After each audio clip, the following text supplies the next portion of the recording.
Hello, this is James Kelly Davis, your teacher. I am trying to make this as painless as possible.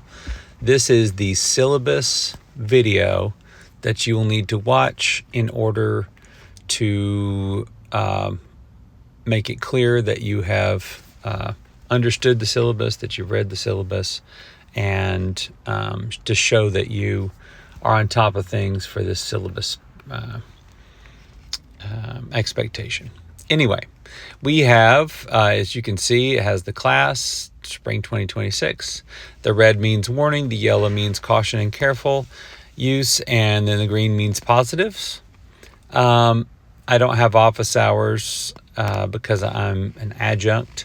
These are my division contacts right here, the composition coordinator, Jennifer Wheatley-Cook, and Farmer and Tim McGinn, who are the co-chairs. Sharon Fox is the Dean of Communication and Arts.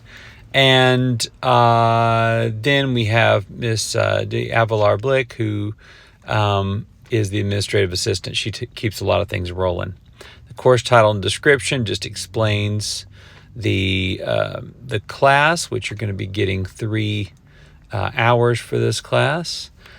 You will notice the learning outcomes in case they're really small: read, interpret, analyze, print, and digital text, apply writing strategies to draft, revise, and edit major writing tasks, find, evaluate, integrate, and cite relevant sources, apply and evaluate appropriate syntax, grammar, punctuation, and spelling, apply and evaluate appropriate voice, tone, style, and audience awareness in writing, collaborate with peers to plan, develop, and revise projects, and then compose new writing in multiple genres that is focused, coherent, and developed. We also have learning outcomes for general education, which you don't really need to worry about because that is for every class at NWAC. We have no course materials or textbook except the materials that you select yourselves and that I bring to class, except Write What Matters and Let's Get Writing. These are both open educational resource and free. You can access these if you need some help or maybe a reference. As far as the college policies and student handbook goes, this is the stuff right here. And you can click on these links if you need to know more about the college handbook policies or syllabus policies. We are creating a respectful learning community. We challenge each other to grow and think deeply about what we know and don't know yet. For this to happen, we all need to contribute, and we need to really think of each other as peers and not as I'm better than you or, any kind of negativity. You can expect me to meet class regularly, be organized, keep appointments, reply to communications, explain grading, and return work promptly. We professors can expect you to attend regularly, come prepared, keep appointments, acknowledge policies, and submit work on time. You should expect to earn a grade based on your performance in the class, and professors have a duty to assign marks based on learning assessments, not other factors. Finally, students and faculty both have the right to feel respected by one another. If we respect each other, it's going to be a much better class, and we're going to get a whole lot out of it. The beginning of the semester sets the tone. By January 25th, you need to have step 1 and this syllabus check completed. And this video is part of that syllabus check, but also make sure to get step 1 complete. Engaged attendance is considered to be attending class and doing the work. If you do the work and you attend class, you're going to be in great shape. So let's zoom in on this. Arrive on time, stay for the entire class time, come prepared, pay attention during discussions and class activities, take notes actively, and finally participate in Q&As, group work, and presentations. The late work policy. So there are two time periods that you need to know for every assignment. We all have difficulties sometimes in school, sometimes with our home lives, sometimes personally, sometimes with a job. So the first date is always on a Sunday. It's a due date, the date it's due. You get full credit if you turn stuff in by the due date. The deadline is the final date the paper will be accepted for grading. The deadline is 2 calendar days after the due date, but you take a 10% penalty. So let's imagine something's due on Sunday the 25th. If you turn it in you can get full credit, whatever credit you earned. However, if on the 25th you turned in an assignment that was worth, say, 20 points, and let's say 100 points, then you turned it in late. Let's say it was going to earn an 81% or an 82%, it would become a 72% in the grade book. So after the deadline, final drafts will not be accepted and will earn a 0 in the grade book. There is one way to deal with that deadline score, lack of a score, that making a 0, and that is called bonus week.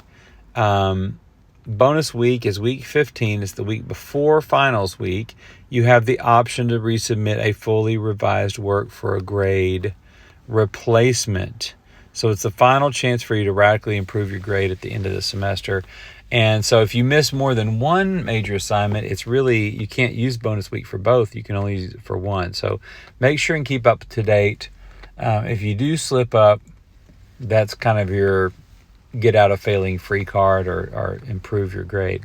Now, pre-writing, like outlines, proposals, early drafts, and also quizzes and classwork. Well, I don't really have quizzes, but you get what I mean. All the classwork, all the pre-writing, those cannot be turned in late. They will earn a 0 in the grade book if you do not complete them on time by the due date. Excuse me. Boy, I'm yawning here. So make sure to turn those assignments, the pre-writing and the classwork, in on time, and do not miss your due date on that. You can turn your quizzes and classwork in by the deadline if you wish, but you can't get any deadline extensions for these. So every once in a while, if someone has a late assignment, it's a 100-point assignment, and they hit the deadline, but they let me know ahead of time, then sometimes I can extend that. But you can't extend pre-writing or classwork. If you have any questions about this, let me know. Sometimes you may need to miss a class, so make sure and reach out to a classmate, check Canvas regularly, and then, of course, send me an email and let me know what's going on. There is something called, by the way, if you feel overwhelmed with due dates or struggle with time management, I'm here to help.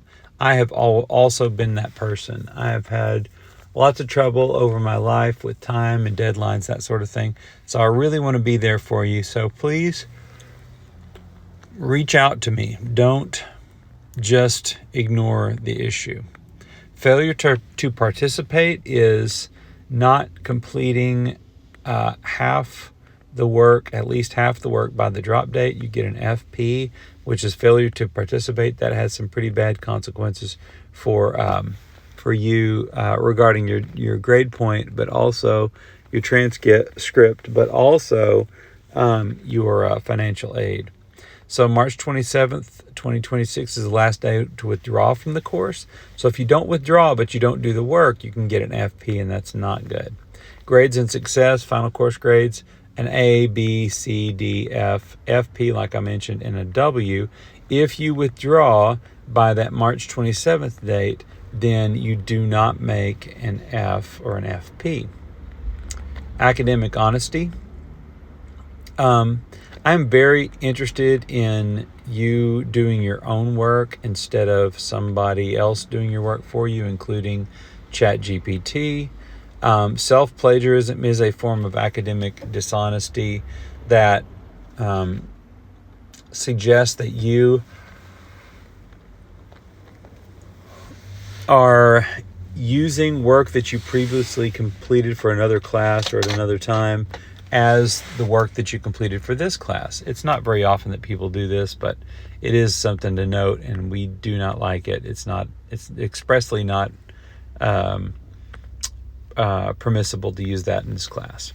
Second thing is AI generative tools such as ChatGPT, Claude, Google Bard, etc.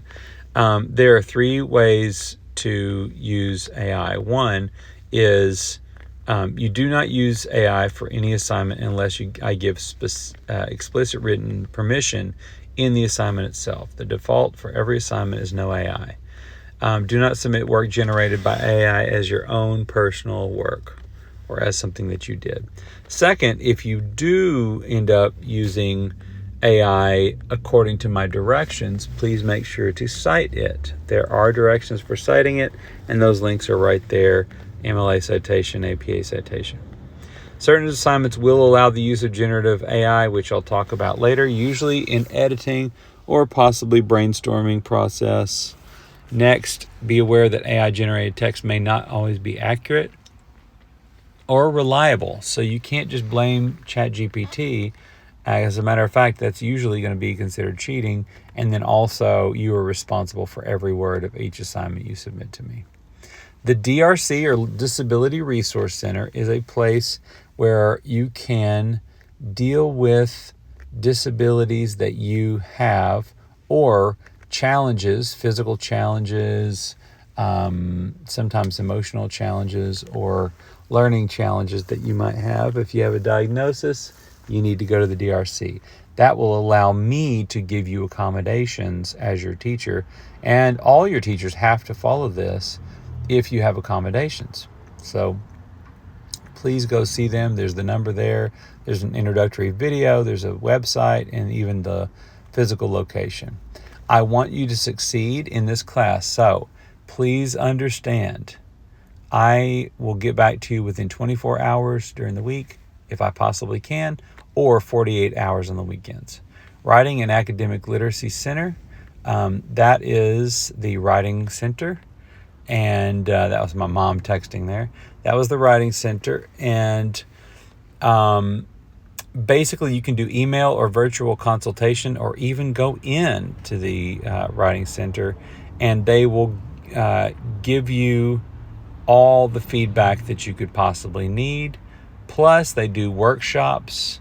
The 1 hour workshops are how to write with more style, more accurately, better mechanics, etc. The campus library is the Pauline Whitaker Library. I strongly recommend, when you're doing a research project, go to the library. The librarians are highly trained professionals who love to help. Office 365 is free for NWAC students, so just go to that, and if you're having trouble, reach out to the help desk. Canvas help. If there's a problem with Canvas, then you can definitely get help with Canvas here, because I'm not a Canvas expert, and a lot of your teachers may not be. Finally, we have the Counseling and Wellness Center, and that is incredibly good for resources. It is a way to get free counseling. If you're having a hard time in any way, the counselors there will be glad to help you and are incredibly responsive and good, positive people. Next, we have a class continuation plan. That means that you can and will need to continue to work on the assignments, even if we have inclement weather, even if there's something that stops us from meeting as a class. You can still complete the course online, or just do the work. Just keep on doing the work according to the syllabus. Complaint procedure: if I'm being a jerk or causing major problems or something like that, you can talk to the ECE coordinator, Jennifer Wheatley Cook, at that number, in that location, and with that email. Class recordings: you may not record. I may need to record based on my students' needs, but you may not record. You do not have my permission to record my class. Finally, schedule of major assignments: week 1 through 3.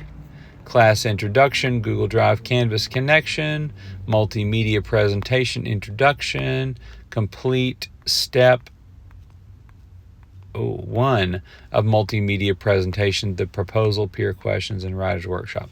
We're doing that the first 3 weeks, so we should be finished with that fairly soon. And then the second, boy, that's not coming back together, is it? Hang on. Let me see if I can make that work. There we go. Weeks 4 through 6 is step 2. Week 7 through 10, step 3. Week 11 through 14, step 4. And week 15 is bonus week. That's the week before finals, and that's when you're going to revise one paper for a graded replacement. Finally, we have week 16, the course final. This is material is under copyright and is not reproducible except for your educational purposes. Well, I hope you have a great day, and I hope this was helpful to you. All right, now just all you need to do is fill out the form that says, I now know what's in the syllabus and I agree to it.